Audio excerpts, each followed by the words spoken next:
اعوذ باللہ من الشیطان الرجیم بسم اللہ الرحمن الرحیم۔ بنی اسرائیل کا ایک یتیم بچہ ہر کام اپنی والدہ سے پوچھ کر ان کی مرضی کے مطابق کیا کرتا تھا۔ اس نے ایک خوبصورت گائے پالی اور ہر وقت وہ اس کی دیکھ بھال میں مصروف رہتا تھا۔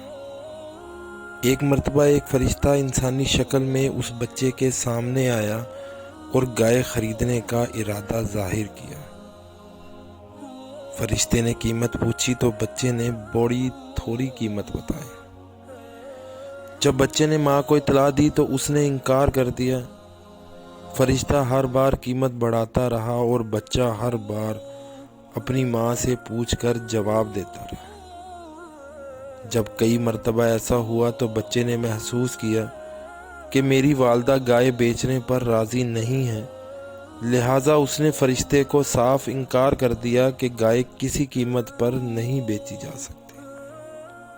فرشتے نے کہا کہ تم بڑے نیک اور خوش نصیب ہو کہ ہر بات اپنی والدہ سے پوچھ کر کرتے ہو۔ چند دن بعد تمہارے پاس کچھ لوگ اس گائے کو خریدنے کے لیے آئیں گے تو تم اس گائے کی خوب زیادہ قیمت لگانا۔ دوسری طرف بنی اسرائیل میں ایک آدمی کے قتل کا واقعہ پیش آیا اور انہیں جس گائے کی قربانی کا حکم ملا وہ اسی بچے کی گائے تھی۔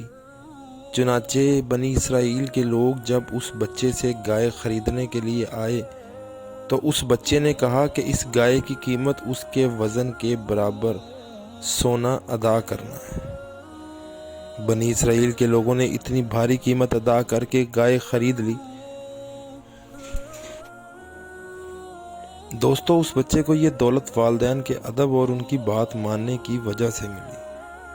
اس سے معلوم ہوا کہ والدین کی خدمت و ادب کا کچھ اچھا بدلہ اس دنیا میں بھی دے دیا جاتا ہے۔